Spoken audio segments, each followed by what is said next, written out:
Assalamualaikum warahmatullahi wabarakatuh.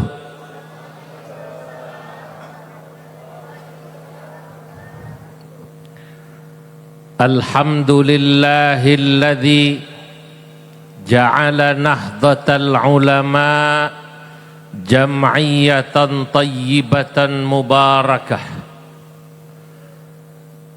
Wassalatu wassalam ala sayyidina wa habibina wa syafi'ina wa maulana Muhammadin ibni Abdillah wa ala alihi wa sahbihi wa man tabi'ahu wa nasarahu wa walah, amma ba'du. Fanahdatul ulama syajaratun tayyibah asluha thabitun wa far'uha fis sama' wa kayfala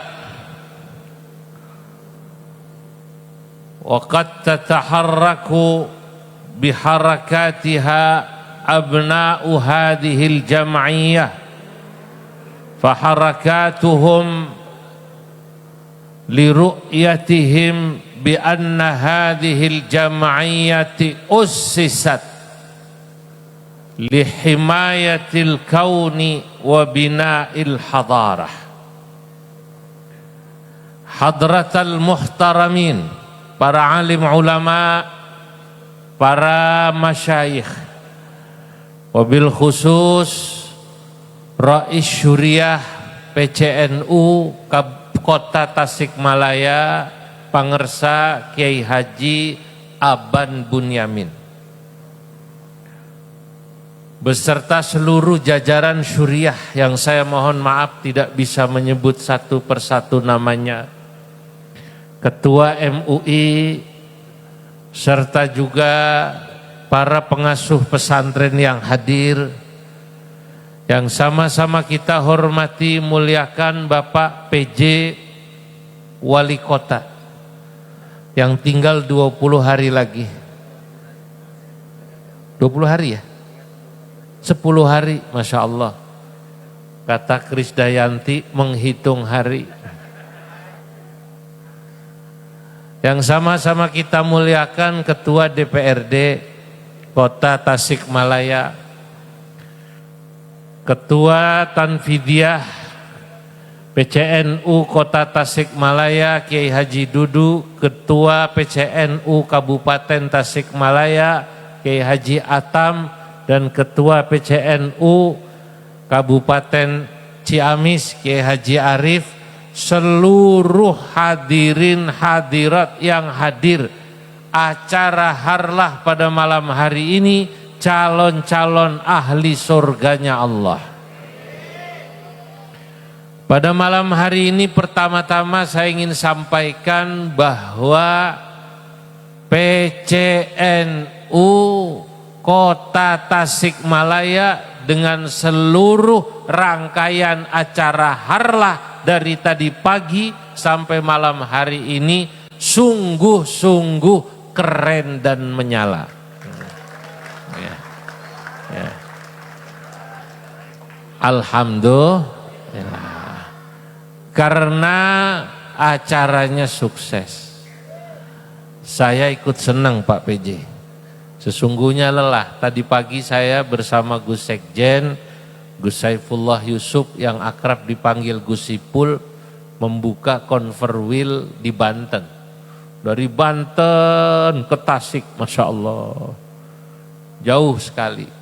Dari sana jam 12 ba'da zuhur sampai sini menjelang maghrib.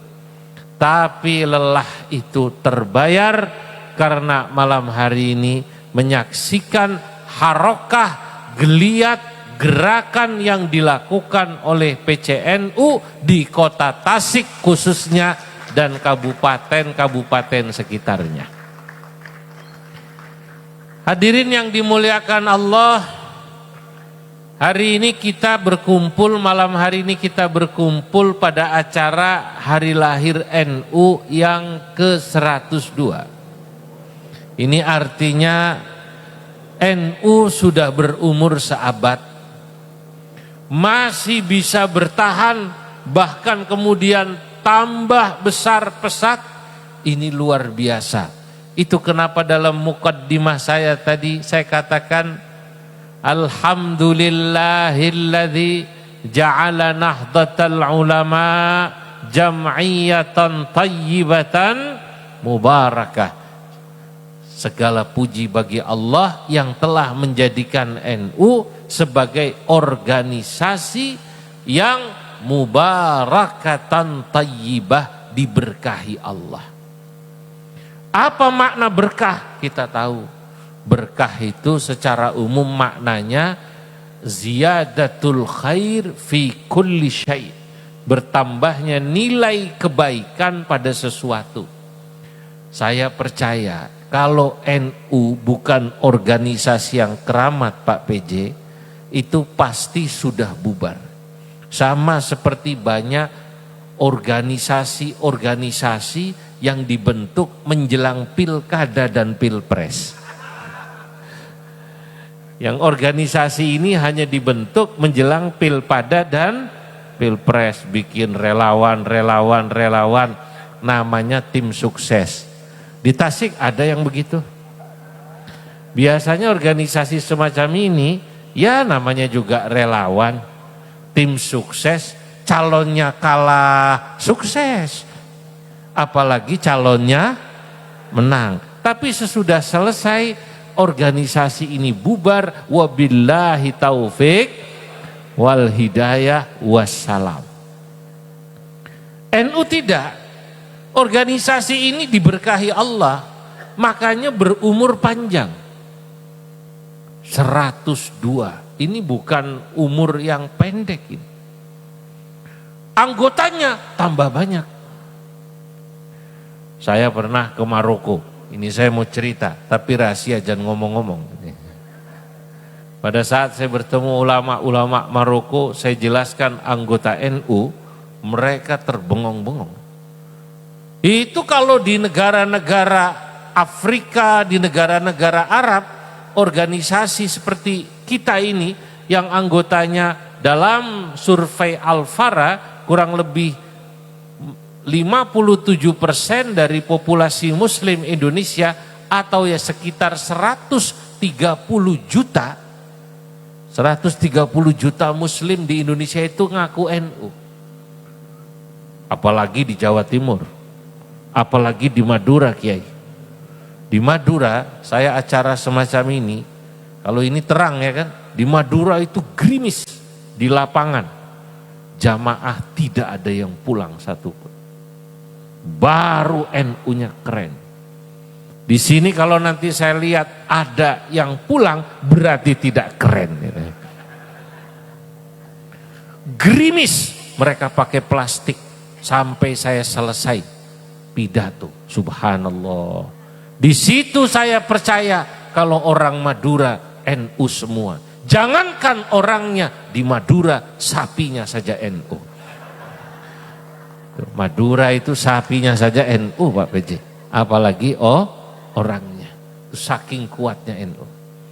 Di Timur Tengah, kalau ada organisasi anggotanya sudah lebih dari seperti ini, 50 juta lebih, NU 100 juta, maka mereka sudah bikin negara sendiri. Ngapain ikut pemerintah? Bikin negara sendiri. Pertanyaannya, kenapa Nahdlatul Ulama tidak membentuk negara sendiri, keluar dari Indonesia, membentuk negara sendiri? Jawabannya sederhana, justru NU didirikan karena tanggung jawab keagamaan dan kebangsaan, mas'uliyah diniyah, mas'uliyah wataniyah. NU tidak akan pernah keluar dari negara kesatuan Republik Indonesia karena NU yang mendirikan Indonesia. Siapa kita? Siapa kita? NKRI. Itu Pak PJ. Jadi insya Allah ini betul kata Pak PJ, pembangunan di Indonesia ini sukses salah satunya ya karena andil warga NU yang bayar pajak paling banyak. Karena bayar pajaknya paling banyak, wajar kalau hibah ke NU diberikan juga banyak. Masuk. Lah, begitu Pak. Logikanya kan gitu, yang bayar pajaknya paling banyak Pak Ketua DPRD, insya Allah dapatnya paling banyak. Masya Allah, itu. Jadi kalau ada orang tanya, dulu ada orang pengen bikin negara, kenapa NU tidak? Lu bagaimana? NU itu ibarat rumah, dia yang bangun rumahnya, masa dia ingin merobohkan rumahnya? Faham sampai sini? Faham? Makanya dijaga. Kenapa? Ya karena kita lihat Indonesia ini mana yang bertentangan dengan syariat Islam. Saya mau tanya, bapak-bapak, ibu-ibu, saudara-saudara, anak-anak saya ini yang muda-muda, sholat di Indonesia ini dilarang apa tidak? Tidak. Puasa dilarang apa tidak? Haji dilarang apa tidak? Semua kegiatan keagamaan difasilitasi. Itu di Indonesia. Bahwa kemudian negara ini tidak berbentuk negara Islam karena kita sadar Allah mentakdirkan Indonesia ini masyarakatnya beragam. Beragam itu majemuk, kata orang Madura masyarakatnya cemacem tak iya. Cemacem. Ada Islam mayoritas, ada Kristen, ada Katolik, ada Hindu, ada Buddha, ada Konghucu. Yang sekarang ini tadi sedang memperingati apa namanya? Imlek. Itu takdir Allah. Ya kalau Allah menciptakan mungkin kita lahir di negara seperti Afghanistan. Alhamdulillah waqad zurtu Kabul marrataini. Saya sudah datang ke Kabul 2 kali. Di Kabul negara Islam karena muslim 99%. Cuman 1 atau 2% itu yang Hindu. Semua muslim. Lah kalau kita ini cemacem, beragam, majmuk. Nah, justru dari situlah subhanallah kita bisa menyebarkan ajaran Islam yang indah, ajaran Islam yang rahmatan lil alamin. Pak ini NU itu 102 tahun sampai sekarang masih eksis. Bahkan baltazdad, bahkan bertambah terus anggotanya. Saudara-saudara hadirin yang dimuliakan Allah, kenapa bisa semacam ini? Jawabannya menurut saya satu, NU akan terus ada bahkan besar karena warga masyarakat termasuk negara merasakan maslahat atau kemaslahatan keberadaan NU. Saya mau tanya pada Pak PJ Bupati, Pak Ketua DPRD, selama ini NU itu ngerongrong wali kota, DPRD apa tidak? Tidak. Yang dirasakan maslahatnya apa tidak? Maslahat. Negara tidak bisa mengandalkan anggarannya sendiri untuk membangun negara. Sekolah contohnya, kalau bukan adanya sekolah seperti ini, Ma'arif NU, kalau tidak ada pesantren-pesantren yang tadi disebutkan Kiai Dudu, itu negara nggak sanggup memintarkan warga negara. Kesehatan, alhamdulillah NU punya klinik. Walaupun di sini tadi saya belum ada rumah sakit. Saya 2 hari lalu, hari Senin dari Demak, meresmikan rumah sakit NU, maaf bukan rumah sakitnya, yang saya resmikan salah satu unit hemodialisa yakni cuci darah. Rumah sakit NU di Demak kemarin sudah bikin alat cuci darah, Masya Allah itu miliaran. Ini makanya saya ceritakan di Tasikmalaya, supaya orang Tasikmalaya main ke Demak, gimana caranya supaya bisa bikin rumah sakit Islam NU di Tasikmalaya, gabungan antara kabupaten, kota, dan Ciamis jadi satu. Setuju apa tidak? Main ke Demak, main ke Sidoarjo. Dari mana itu? Itu kesadaran warganya. Di sana Bapak Ibu, koin NU jalan. Orang-orang NU yang ditakdirkan Allah agnia, kaya, senang nyumbang. Karena melihat maslahatnya NU buat warga dan masyarakat. Di Magelang, di Jawa Tengah, Jawa Timur, Madura, itu ada yang namanya koin NU. Koin NU itu kotak susu bendera. Tahu ya? Bukan kotak, kaleng-kaleng. Kaleng susu apa namanya? Bendera atau kaleng susu Denko. Luarnya dicopot, mereknya dikasih merek baru, koin NU. Apa namanya? Koin NU. Ibu-ibu kalau habis belanja sisa 2.000, 5.000. Bapak-bapak kembalian ngerokok itu. Sisa dimasukkan ke ini, koin NU, koin NU. Di Magelang tiap bulan ternyata koin NU ini yang dikumpulkan terkumpul rata-rata 1 sampai 1,2 miliar. Sekabupaten Kiai Atam. Di Cilacap terkumpul 1,5 sampai 1,8 miliar, nyaris 2 miliar.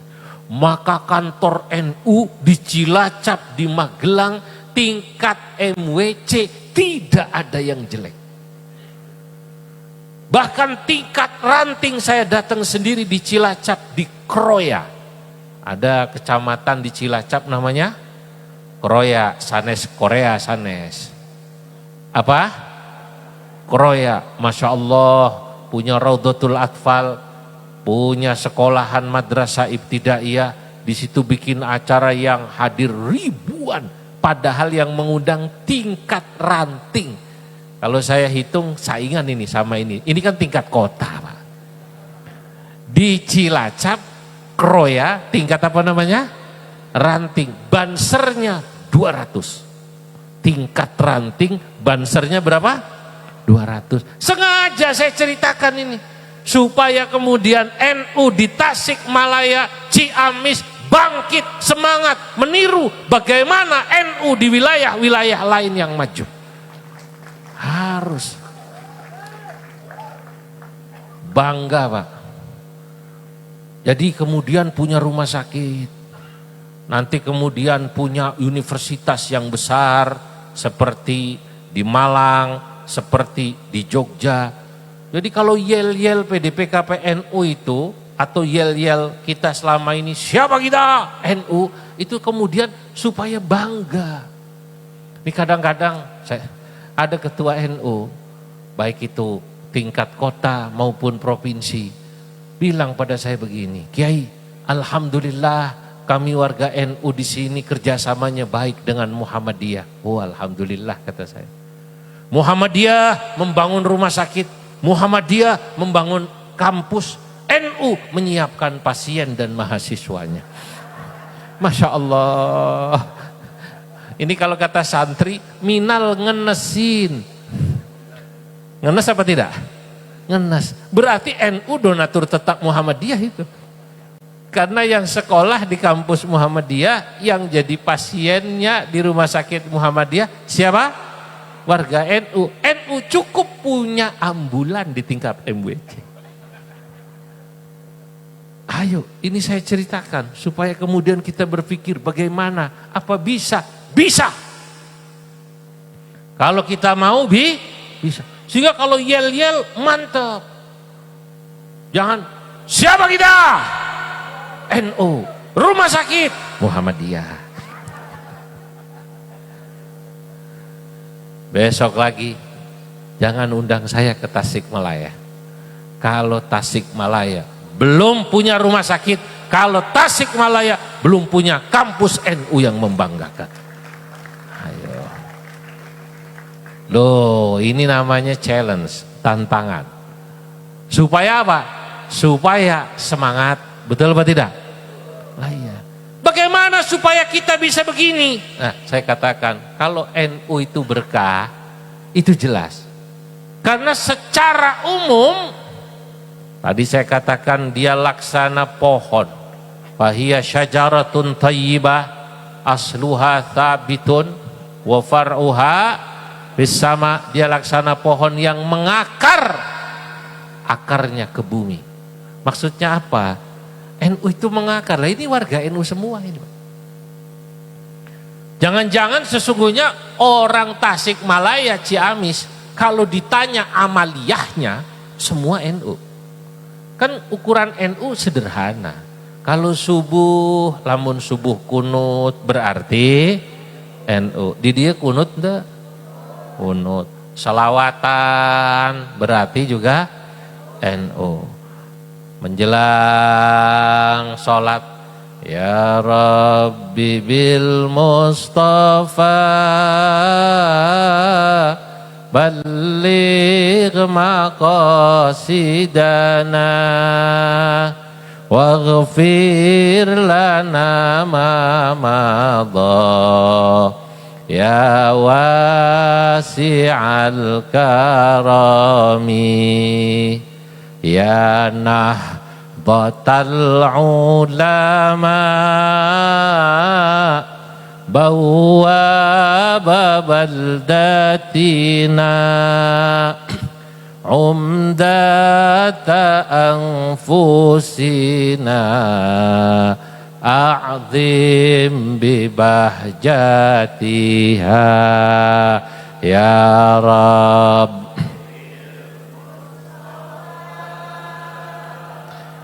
Balligh maqasidana waghfir lana ma madha ya wasi'al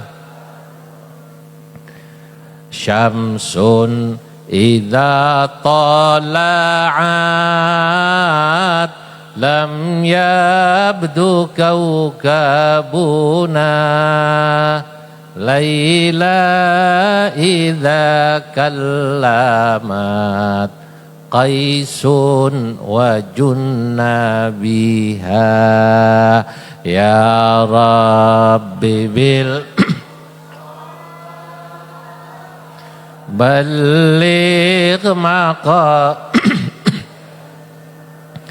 waghfir lana ma madha.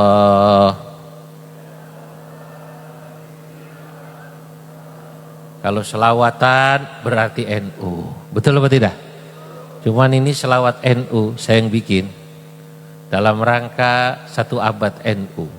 Ya Nahdlatul Ulama, wahai Nahdlatul Ulama, bawwaba baldatina, kau adalah bawwab, penjaga negeri ini. Umdata anfusina, kau adalah pegangan hidup kami. A'zim bibahjatiha, maka kagumlah atas kebesaran NU. Syamsun idza tala'at, NU laksana matahari. Ini tasbihnya, lamun santri bilang dalam ilmu balaghah, tasbih balil, membuang adatut tasbih dan wajah syabah. Syamsun idza tala'at, NU laksana matahari. Idza tala'at, yang ketika dia terbit, lam yabdu kaukabuna, maka bintang-bintang lain tak terlihat. NU besar. Kalau saja warga ini tahu, ormas-ormas lain hormat Pak sama NU. Jangankan di Indonesia, di luar negeri orang hormat. Saat saya ke Washington DC, saya menginap di depan KBRI. Lalu pagi sarapan.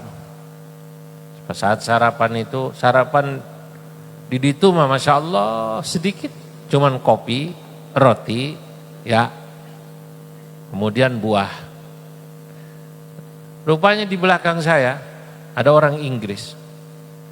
Dia tahu saya orang Indonesia bersama sespri saya. Dia tanya, Indonesia ya? Ya. Tanyanya pada sespri saya. Oh, saya punya teman, kenalan seorang ketua umum organisasi terbesar di dunia yang saya kagum. Namanya Ki Haji Yahya Khalil Stakuf atau Gus Yahya. Organisasinya namanya NU.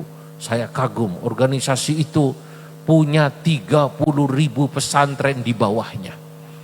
Organisasi itu punya 12.000 lebih madrasah aliyah, sanawiyah, ibtidaiyah. Organisasi itu punya lebih 300 kampus, punya lebih 100 rumah sakit. Jangan tanya berapa jumlah majelis taklimnya. Kata sespri saya, nah ini wakilnya. Itu orang Inggris, Pak. Kagum. Kalau di Indonesia ini saya mau cerita, teman-teman Muhammadiyah tahu diri, Pak. Hormat kalau sama NU. Kalau di forum-forum baik nasional atau ya lokal lah, dia ketua MUI kan pahamnya. Kalau di ketua MUI, ketuanya NU, NU. Muhammadiyah tahu diri, apalagi di daerah basis mayoritas. Lah, itulah makna NU ini, syamsun idza tala'at lam yabdu kaukabuna. Kalau NU sudah tampil, laksana matahari yang menyinari bumi, lam yabdu kaukabuna, maka bintang-bintang yang lain tidak terlihat sinarnya.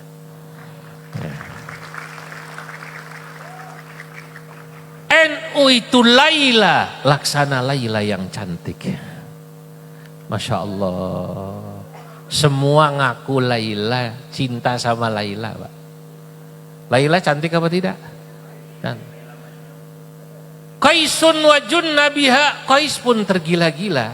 Idza kallamat Qaisun wa junna biha, tatkala Laila bicara, Qais kelepek-kelepek. Qais naon? Kelepek-kelepek. Semua ngaku cinta sama Laila.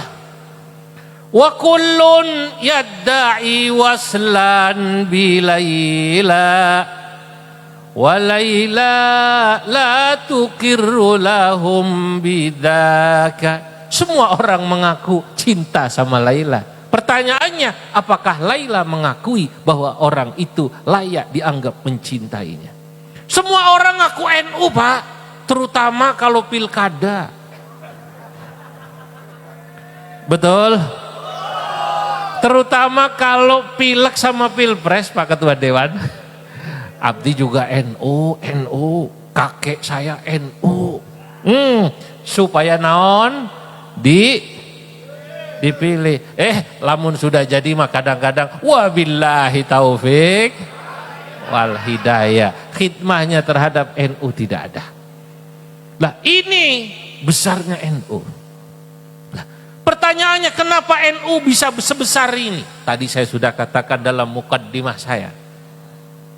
Wa kaifala wa qad tataharraku biharakatiha abna'u hadhil jam'iyah, karena sejak zaman Ki Hasyim Asy'ari mendirikan Nahdlatul Ulama 102 tahun yang lalu sampai sekarang, seluruh pengurus NU sadar betul mereka harus dirasakan maslahatnya oleh warga yang ada di Indonesia ini.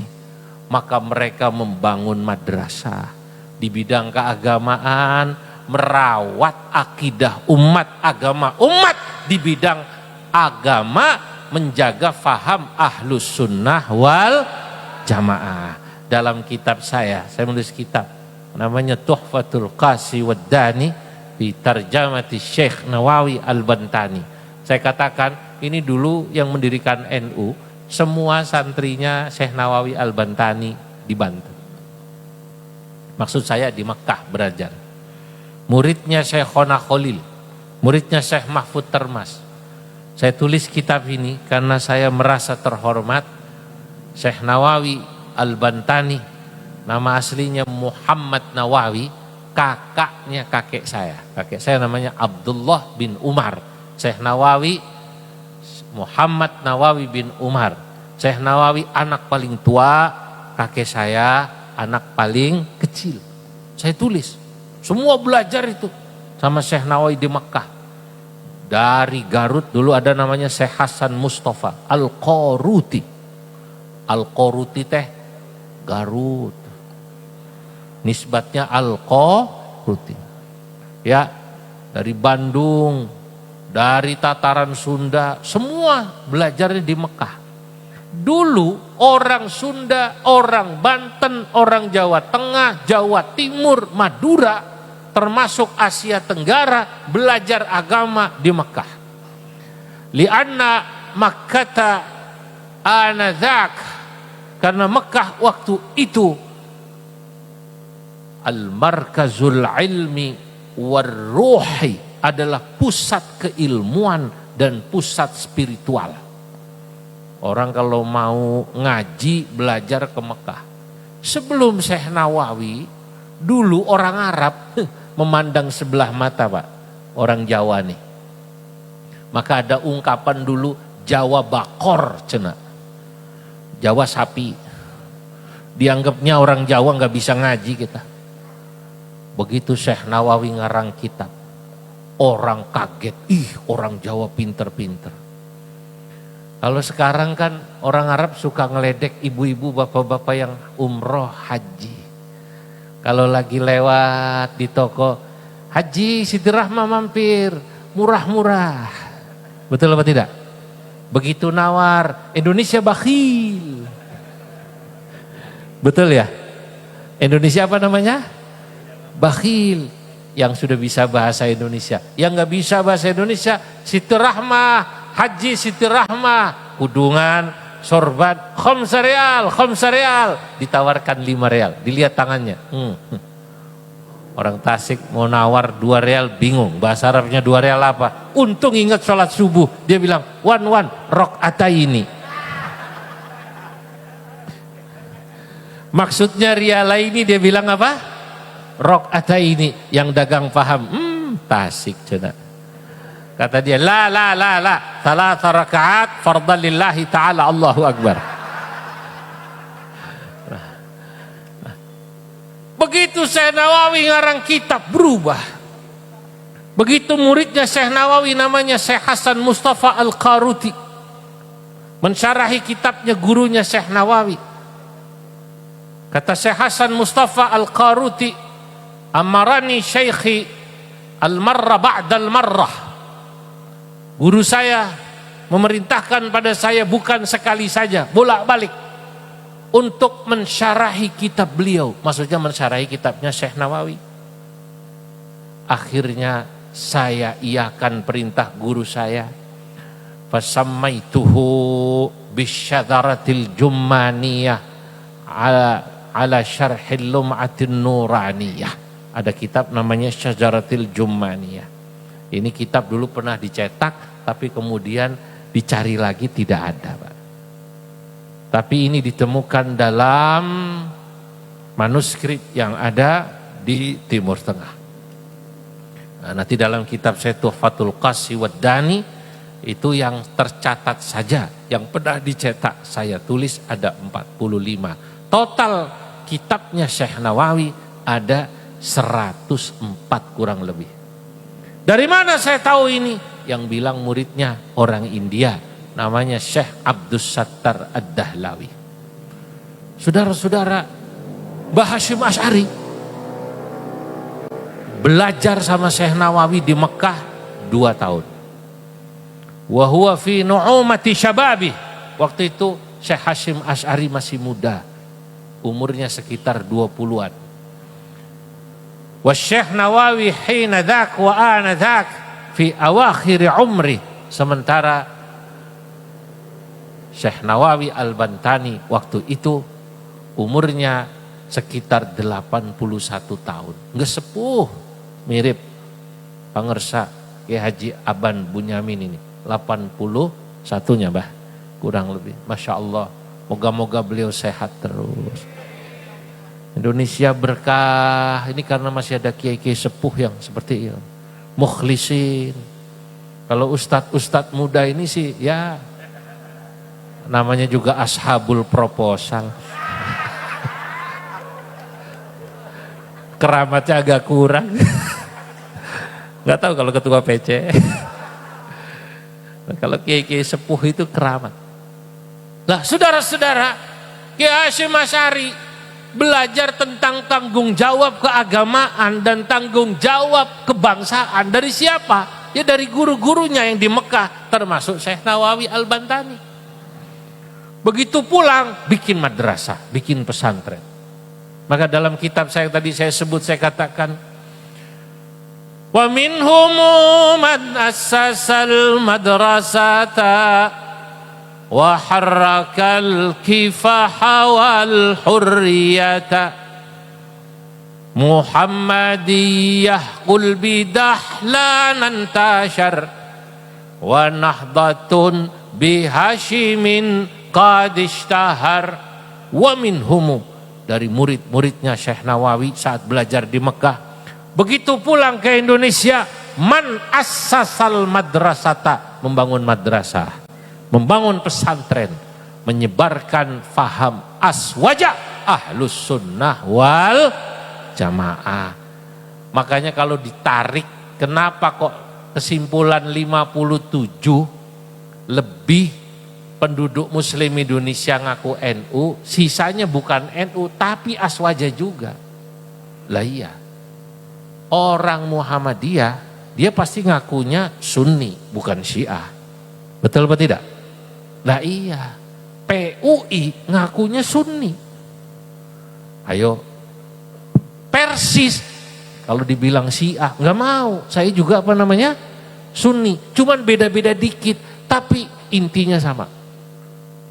Yang sama seperti NU banyak, Al-Wasliyah, PUI. Kalau saya ke Lombok sana ada namanya organisasi Nahdlatul Watan. Apa namanya? Nahdlatul Watan. Ini supaya tahu bahwa organisasi itu mirip dengan kita. Cuma dulu pendirinya diajak gabung NU, awalnya sudah gabung, tapi kemudian pisah lagi sebagai ormas. Sebagai partai dulu ikutnya NU. Dulu partai ada Masyumi, ada partai NU. Tapi tauhidnya sama. Tauhidnya tauhid sifat 20. Tauhidnya naon? Sifat 20. Allah wujud,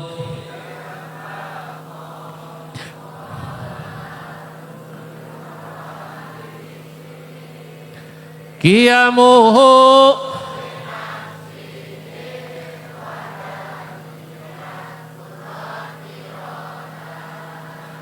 ilmu,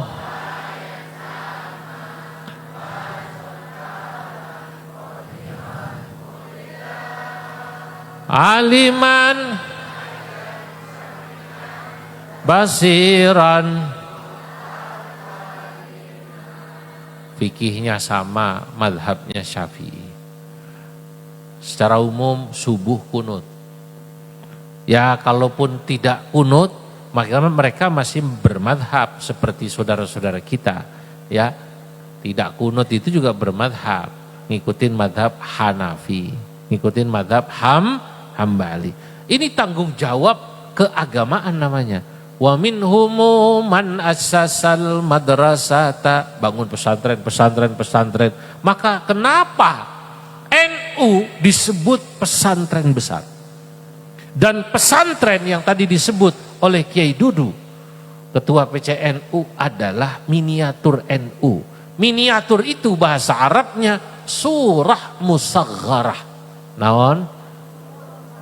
Surah musagharah, biar kelihatan kayak kiainya, Bu. Surah musagharah.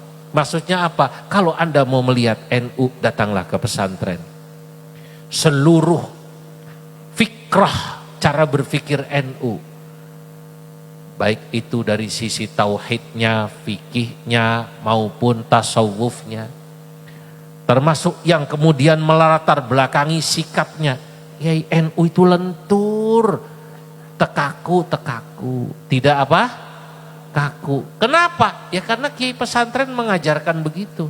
Dari cara pakai sarungnya aja kan menunjukkan sarung ini kan fleksibel, Pak PJ. Mau kencing gampang.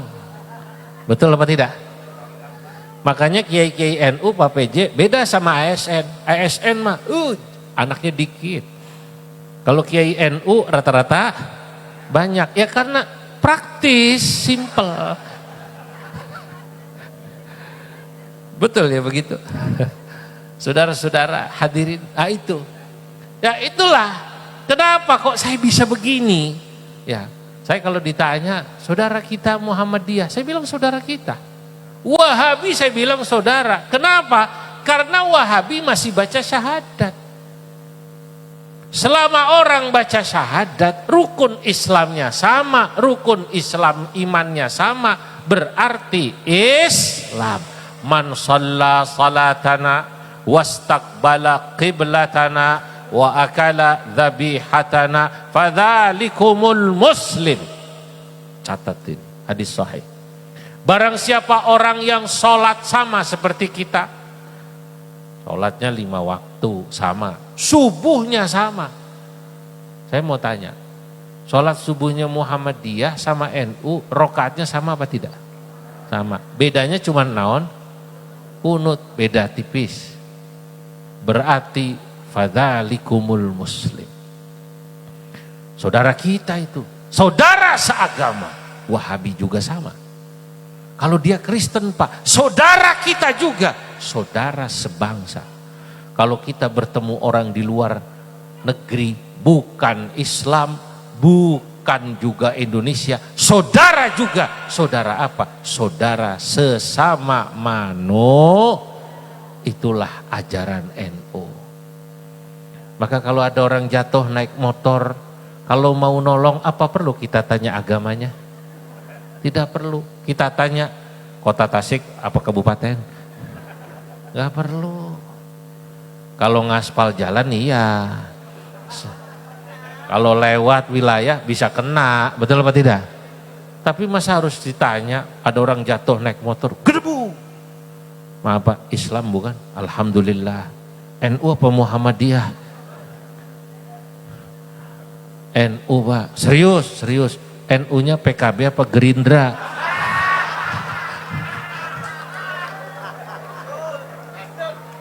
Masuk? Nggak usah begitu. Kiai NU itu lentur. Lentur itu bahasa Arabnya dzumurunatin waluyunah. Murunah waluyunah. Lentur. Ya. Ya Allah, kenapa bisa begitu? Ya, karena ngajinya lama.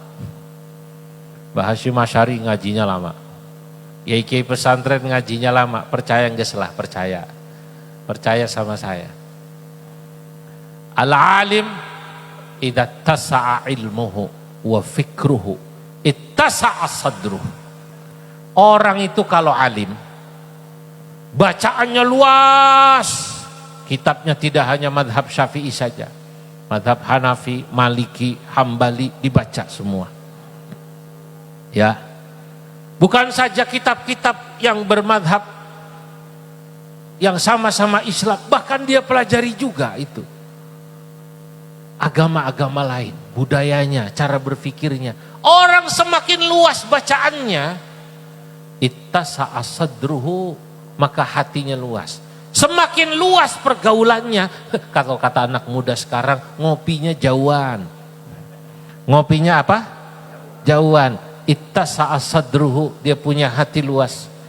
Orang yang hatinya luas, wa qalla inkaruhu 'alan nas, dia akan jauh punya sifat sering menyalahkan pada orang, tapi lebih banyak sifat memaklumi. Nah, itu orang seneng, Pak. Mohon maaf, orang NU yang moderat, yang tasamu, itu jangankan orang NU-nya, orang Muhammadiyah, orang Kristen suka, Pak. Tapi kalau ada orang NU yang kaku, jangankan kok orang Muhammadiyah, orang Kristen, orang Hindu, orang Buddha, sama-sama NU juga nggak seneng. Karena kaku, maka jangan kaku. Kenapa bisa begitu? Karena bacaannya mendalam. Tidak gampang menyalahkan. Orang biasanya yang mudah menyalahkan itu, atau ya suka salah paham, itu karena belum ketemu, Pak. Kalau sudah ketemu, insya Allah tidak. Saya tahu banyak yang menyalahpahami pro kontra kepada keputusan Nahdlatul Ulama. Sejak dulu NU awalnya gabung sama Masyumi, lalu keluar dari Masyumi, kan begitu kan dalam sejarah. Itu ketika keluar banyak yang protes, belakangan paham. Dulu NU bikin partai namanya Partai NU. Sesudah itu ada khitoh tahun 1984, NU kembali ke khitoh, artinya kembali ke garis di mana awal dibentuk.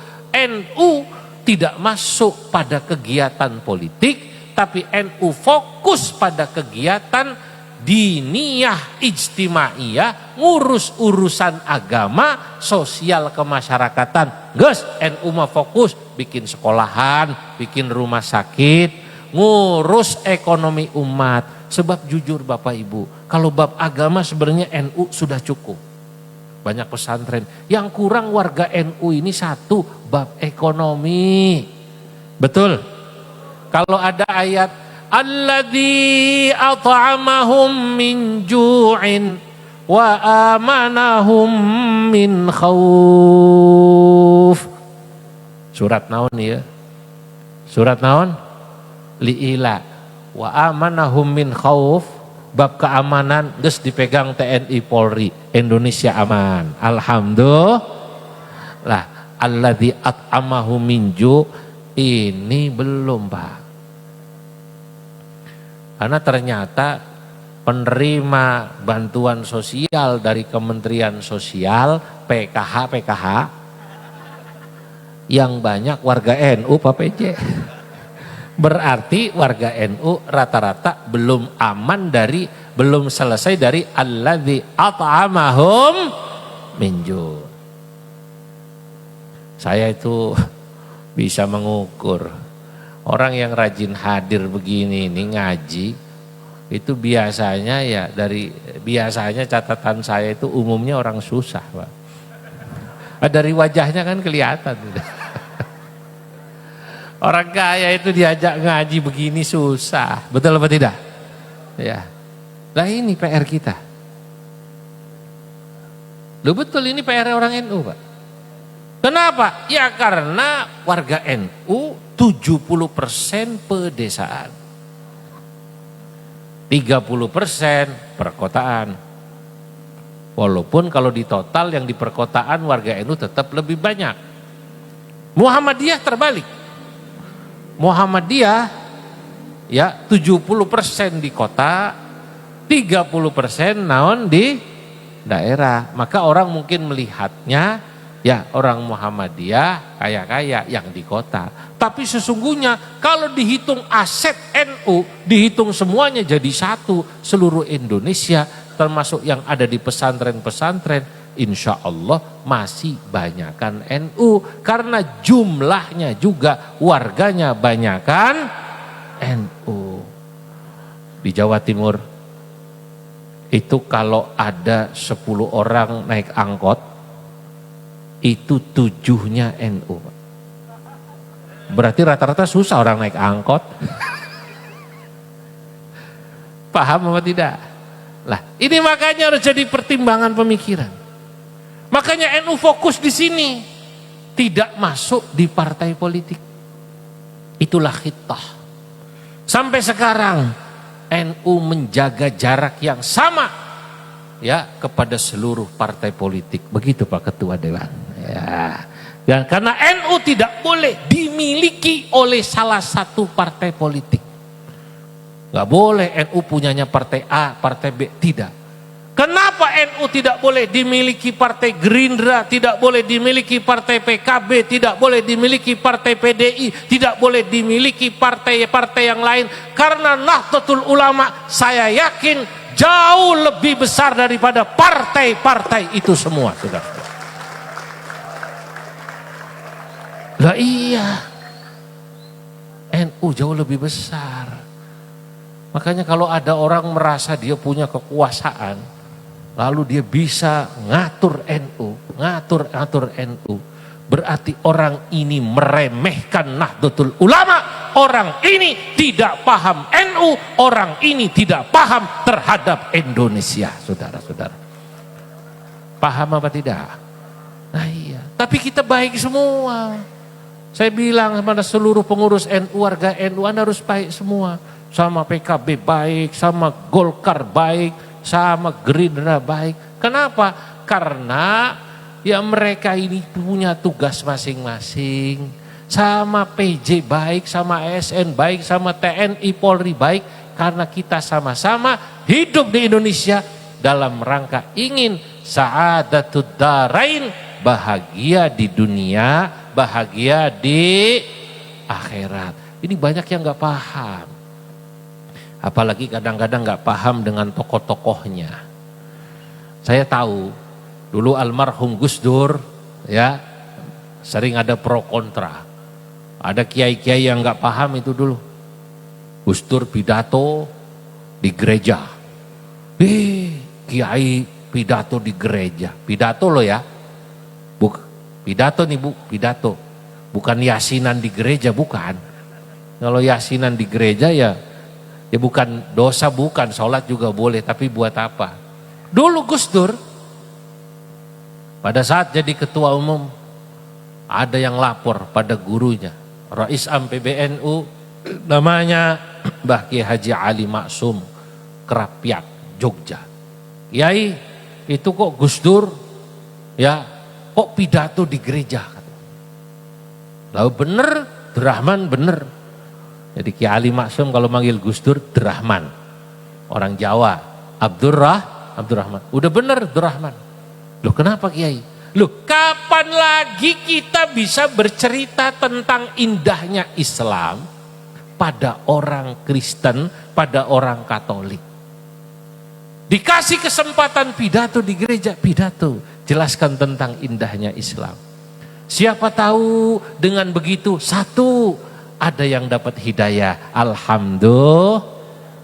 Atau yang kedua, siapa tahu mereka paham, oh ternyata NU tidak seperti yang mereka bayangkan. Sebab ada orang-orang yang dikit-dikit menggunakan kalimat-kalimat yang baik sebenarnya kalimatnya. Takbir, Allahu Akbar, Subhanallah. Tapi penempatannya nggak pas. Coba demo di depan kantor wali kota. Pagernya digoyang-goyang, ditendang sambil takbir. Allahu Akbar, Allahu Akbar. Polisinya dilempar batu, dituding-tuding Pak polisi yang jaga. Allahu Akbar, Allahu Akbar. Polisinya kesel, saya juga Islam. Kok dia takbir-takbir sambil nunjuk-nunjuk saya. Akhirnya polisinya jawab, Sami Allahu liman hamidah.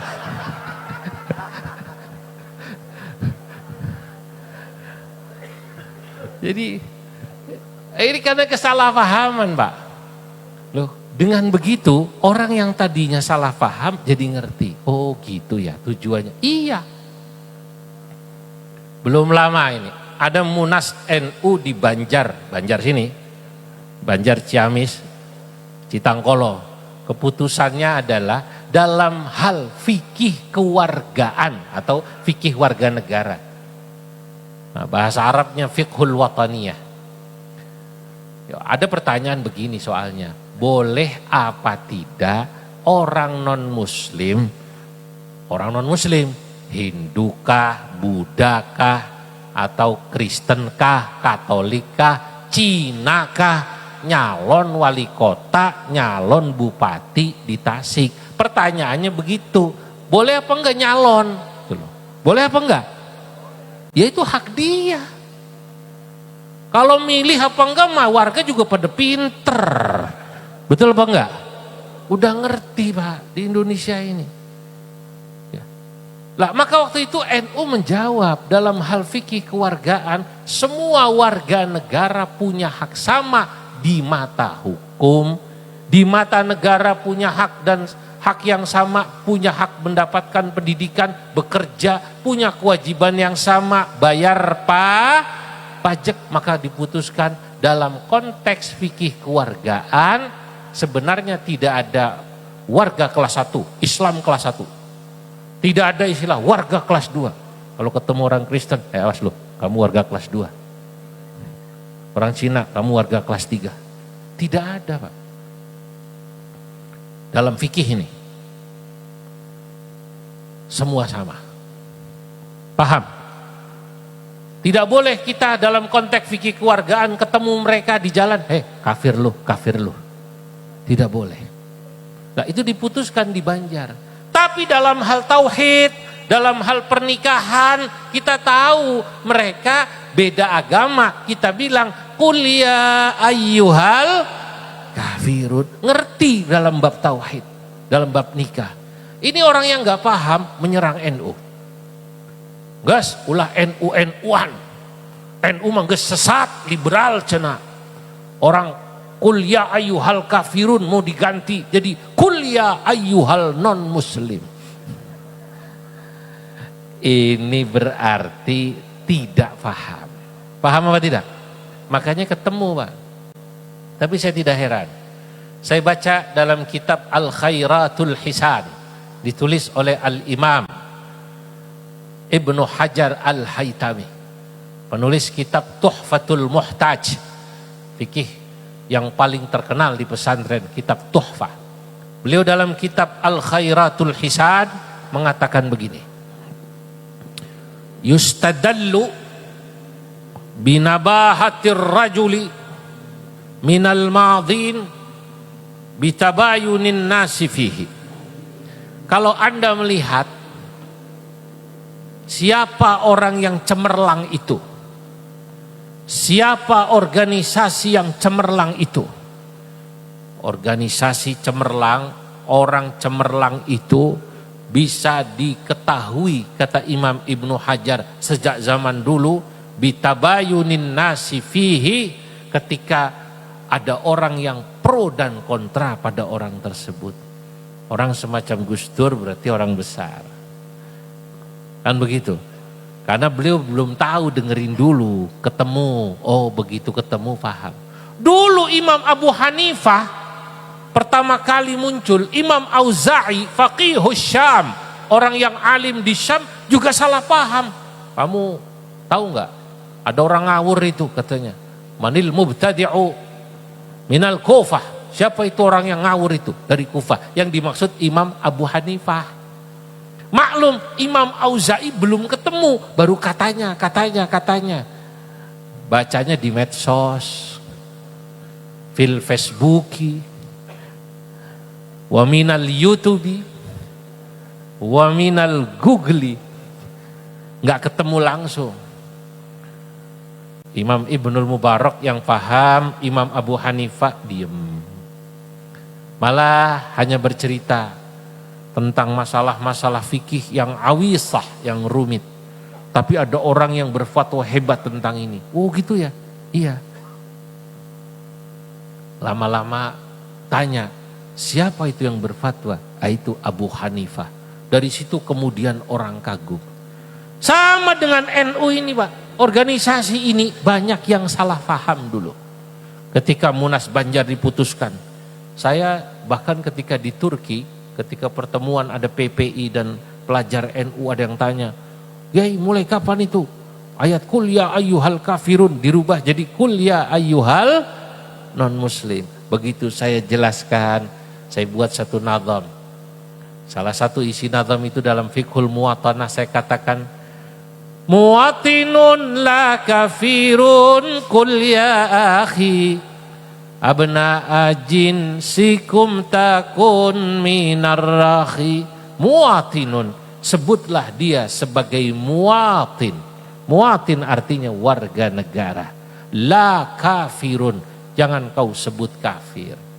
Kenapa? Dalam konteks fikih kewargaan, orang Kristen, orang Hindu, orang Buddha, orang Katolik, orang Cina yang sekarang ini merayakan Imlek, sebagai warga negara dia berhak sama kayak orang Islam mau berlebaran. Kalau orang Islam lebarannya Idul Fitri dan Idul Adha, orang Cina mau merayakan hari raya namanya Imlek, boleh apa tidak? Lah itulah namanya muwatin, warga negara. Nggak bisa dibilang kafir dhimmi, nggak bisa dibilang kafir harbi, bentuk negara sudah berbeda. Makanya Pak, santri-santri pondok saya katakan, Anda harus tahu kitab yang ditulis para ulama 700 tahun lalu harus dibaca. Kira-kira ilatnya masih ada apa tidak? Dulu orang Yahudi, orang Kristen disebut kafir dhimmi, suruh bayar pajak sama Islam, bayar. Karena penguasanya Islam. Paham? Nah sekarang ini negaranya namanya negara bangsa, nation state. Apa namanya? Nation state. Dalam bahasa Arab disebut ad-daulatul wataniyah, negara bangsa, di mana orang Kristen, orang Hindu, orang Buddha, orang Islam kumpul dalam rapat BPUPKI.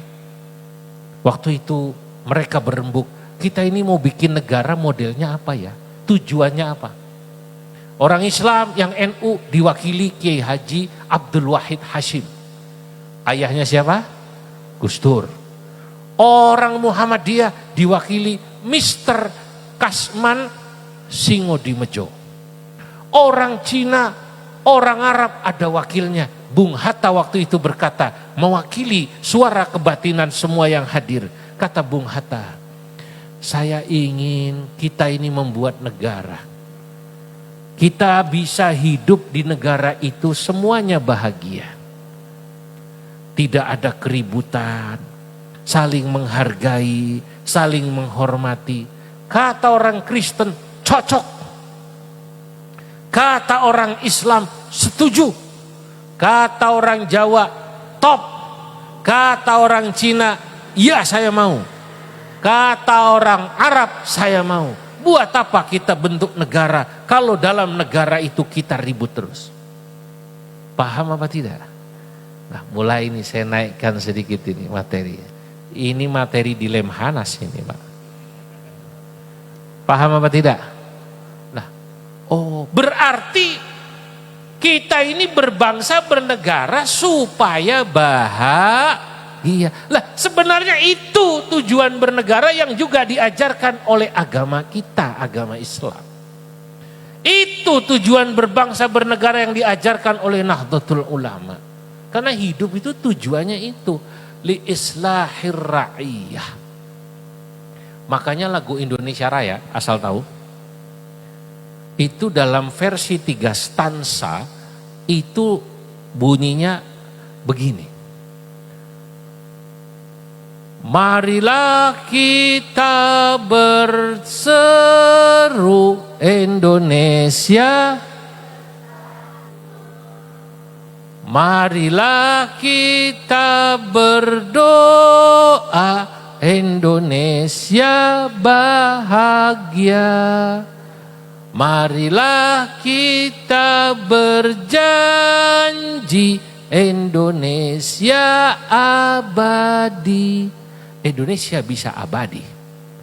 Indonesia bisa bahagia kalau masyarakatnya bersatu. Masya Allah. Makanya Bung Karno tuh keren sebenarnya. Kalau tadi Bung Hatta mengatakan Pancasila itu adalah filsafat hidup berbahagia dalam berbangsa, maka Bung Karno itu keren. Ya, supaya kita menghargai juga pendiri bangsa ini. Kita menghargai para ulama, tadi saya sudah sebut ulama-ulama ya. Ya, sekarang kita hargai Bung Hatta, Bung Karno. Bung Karno itu kan insinyur. Kuliahnya di mana? ITB. Ketika beliau ingin mendirikan bangsa ini, saudara, beliau menggunakan metafora matematika. Insinyur jago ngitung, arsitek, ini kalau dibikin begini, ini begini. Beliau menggunakan metafora matematika. Bung Karno paham betul dalam rumus matematika, pecahan-pecahan tidak pernah bisa dijumlahkan kecuali bilangan pembaginya disamakan. Sepertiga Bisa apa tidak dijumlahkan, ditambahkan dengan 1/4? Bisa apa tidak? Nggak bisa. Kalau langsung tidak bisa. Disamakan dulu. Bagaimana supaya 3 sama 4 ini sama? Dicari berapa? 12. Guru matematika ibu ini. Ini santri, saya juga santri seperti Anda. Kalau Anda dulu di pesantren menghafalkan alfiyah, saya menghafalkan alfiyah. Tapi saya ingin katakan santri-santri NU, dia punya wawasan harus luas. Anda harus belajar fisika, biologi, bahasa Inggris, apapun. Jangan kemudian jadi santri tertutup. Kalau disuruh belajar matematika, enggak. Ini mah bukan pertanyaan kubur. Di kubur nggak ada pertanyaan, bilangan pembagi, yang ada man rabbuka katanya. Yang perlu dipelajari bahasa Loh, Bung Karno keren. Lah, Bung Karno paham, Indonesia ini terdiri dari pecahan-pecahan. Maksudnya, pecahan-pecahan itu agamanya banyak, tidak semua Islam. Paham apa tidak? Islam tidak semua NU. Ada Muhammadiyah, ada Persis. Etnisnya macam-macam, pecahan-pecahan. Ada Jawa, ada Sunda, ada Madura, ada Arab, ada Cina, ada Bugis. Bahasanya begitu juga. Lah, pecahan-pecahan ini tidak bisa dijumlahkan, disatukan sebelum dicari bilangan pembaginya yang sama. Apa bilangan pembagi itu? Bilangan pembagi itu adalah Pancasila. Masya Allah. Kalau kita tahu ini luar biasa. Jadi kita hidup ini di negeri yang dianugerahi Allah luar biasa. Kok beragam tapi bisa kompak, Pak. Saya sering ceritakan ini. Kemarin saat saya membuka acara Muskerwil PWNU di Jawa Timur, di Pondok Nurul Jadid Paiton, hadir tokoh-tokoh agama, Kristen, Hindu, Buddha, semua kumpul. Saya tidak tahu ini ketua panitia tidak mengundang atau karena tidak apa, saya tidak tahu. Besok-besok diundang supaya datang. Kenapa? Karena banyak orang yang tidak paham ini.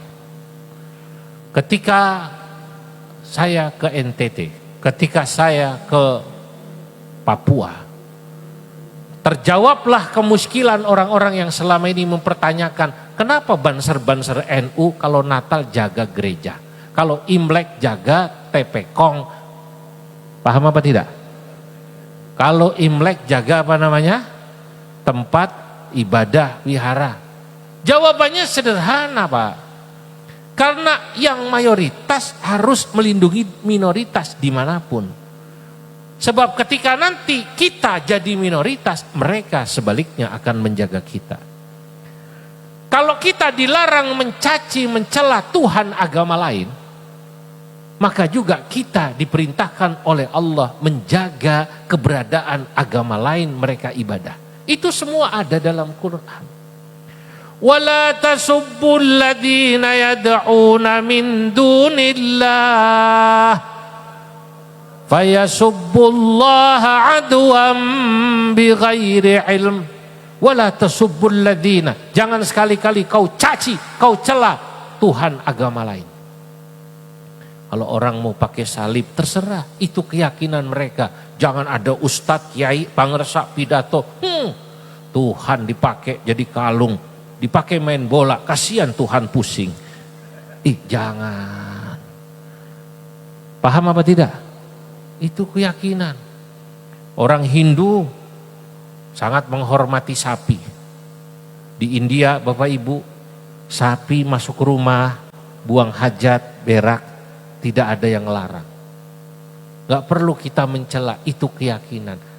Agama kita Quran melarang mencela keyakinan orang lain. Kenapa? Fayasubbullaha adwam bighairi ilm. Sebab kalau kau mencela, mencaci agama orang lain, Allah akan dicaci oleh mereka. Nabi Muhammad dicaci oleh mereka. Dibalik, kalau kita menjaga gereja, banser-banser NU menjaga gereja, menjaga tepekong dan lain sebagainya, wihara, itu supaya apa? Supaya pada saat NU Islam minoritas, Islam dijaga di sana. Inilah yang terjadi di Papua. Pada saat saya ke Papua, meresmikan masjid NU, meresmikan pesantren NU. Bupatinya orang non-muslim. Saya titip, tolong saya titip umat Islam di Papua. Pak Bupati, apa kata mereka? Pak Kiai, jangan khawatir. Kami lihat bagaimana NU di Pulau Jawa khususnya. Ketika kami yang Kristen, Katolik, minoritas di sana, NU menjaga rumah ibadah kami. Maka selama saya bupatinya, selama saya dan umat-umat saya ada di sini, rumah ibadah, masjid, madrasah, pesantrennya NU akan kami jaga karena mereka NU menjaga kami pada saat kami minoritas. Ini Pak, maka coba cek itu. Ketika ada kerusuhan di Papua, ada apa tidak masjid NU dibakar? Tidak ada.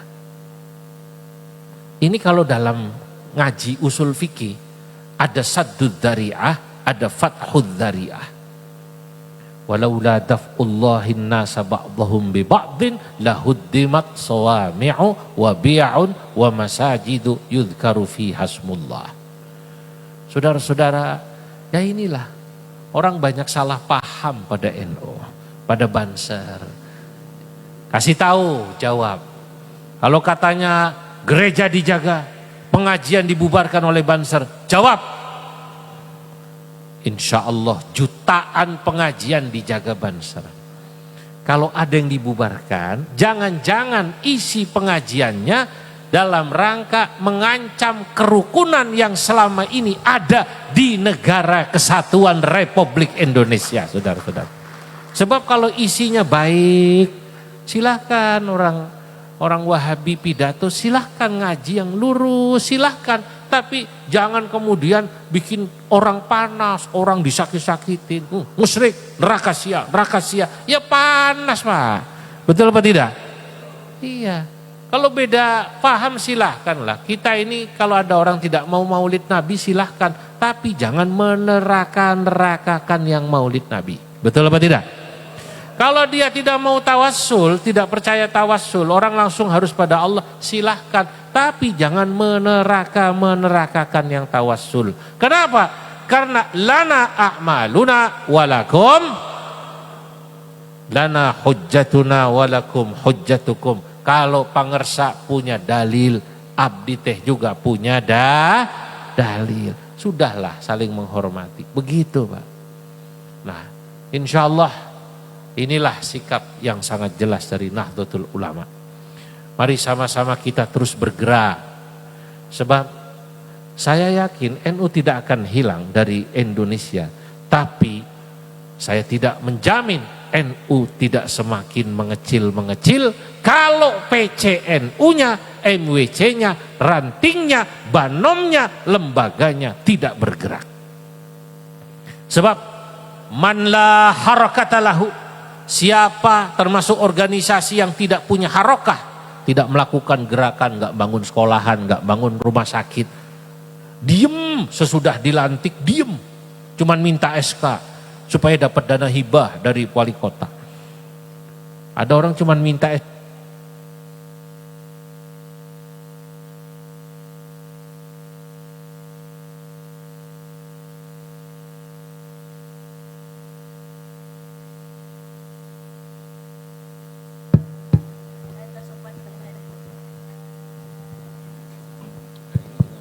cek. Ya, sesudah dilantik tidak melakukan apa-apa. Kalau kata santri sesudah dilantik, mabniun 'ala sukun, la mahalla laha minal i'rab. Kalau pengurus NU-nya tidak bergerak, maka bukan tidak mustahil NU di situ mati dan kemakin mengecil. NU besar kecilnya, khidmahnya melayani masyarakat tergantung semua pengurus. Insya Allah kalau kita kompak, NU semakin besar. Allahumma amin. Sekian dari saya, mohon maaf atas segala kekurangan. Saya doa ada ya. Insya Allah nanti doa, sebelum doa jangan pulang dulu ya. Karena inti daripada acara adalah doa. Mohon maaf atas segala kekurangan. Wallahul muwaffiq ila aqwamit thariq. Wassalamualaikum warahmatullahi wabarakatuh.